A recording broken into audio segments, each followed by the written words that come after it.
মধ্য হুলুঙাপাৰ আৰু কাকজান গাঁও পঞ্চায়তৰ সভাপতি পদত অধিষ্ঠিত যুৱ সমাজকৰ্মী ক্ৰমে মনজিত বৰগোহাঁই, আৰিফ আহমেদ। যুৱ প্ৰজন্মৰ প্ৰতিনিধি এইবাৰ পঞ্চায়তসমূহৰ দায়িত্ব লোৱাৰ লগে লগেই অঞ্চলসমূহত ৰাইজৰ মাজত উৎকণ্ঠা বৃদ্ধি পোৱা পৰিলক্ষিত হৈছে। হয়, মধ্য হুলুঙাপাৰ অঞ্চলৰ এগৰাকী সৰবৰাহী যুৱক মনজিত বৰগোহাঁই এইবাৰ উক্ত পঞ্চায়তৰ সভাপতিৰ পদত অধিষ্ঠিত হোৱাৰ পাছতে ৰাইজৰ মাজত আশাৰ কিৰণ দেখিছে।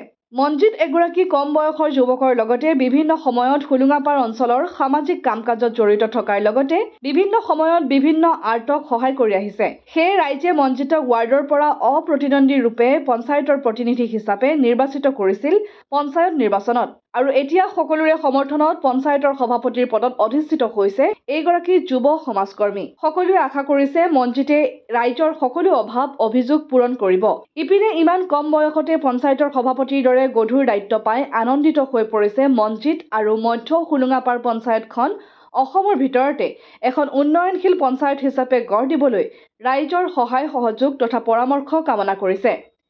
ইপিনে কাকজান পঞ্চায়তত সভাপতি হিচাপে সকলোৰে সমৰ্থনত অধিষ্ঠিত হৈছে উদীয়মান যুৱক আৰিফ আহমেদ।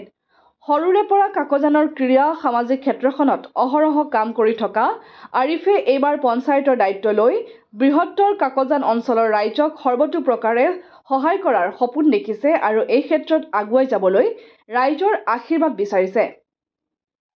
23 নং মধ্য হুলুঙাপাৰ গাঁও পঞ্চায়তৰ পৰা 5 নম্বৰ ৱাৰ্ডৰ পৰা প্ৰতিদ্বন্দ্বিতা কৰিছিলোঁ।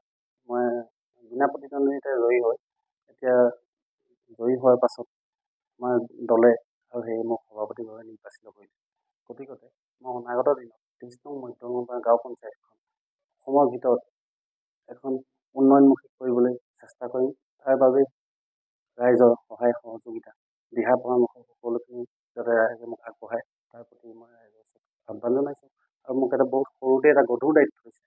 মইতো এতিয়া সেই দায়িত্বখিনি যাতে সুচাৰুৰূপে পালন কৰিব পাৰোঁ তাৰ বাবে ৰাইজৰ সহায় সহযোগিতা কামনা কৰিম। মই সকলোৱে সমৰ্থনত ভাৰতীয় জনতা পাৰ্টি আৰু অসম গণ পৰিষদৰ সমৰ্থনত আজি মোক তেওঁলোকে সভাপতি পদৰ বাবে আজি মোক এই এটা লোৱা তেওঁলোকে আজি হেৰি কৰিছিল আৰু অনাগত দিনত তেওঁলোকক লগত লৈ কেনেকৈ এখন শক্তিশালী পঞ্চায়ত গঠন কৰিব পাৰোঁ আৰু কেনেকৈ আগুৱাই যাব পাৰোঁ তাৰ কাৰণে সকলোৰে ওচৰত আশীৰ্বাদ বিচাৰিছোঁ। আৰু দ্বিতীয়তে প্ৰত্যেকটো ক্ষেত্ৰত অনাগত দিনত কাম কৰি যাবলৈ সকলোৰে সহযোগিতা কামনা কৰিছোঁ। ধন্যবাদ। News desk report Teok.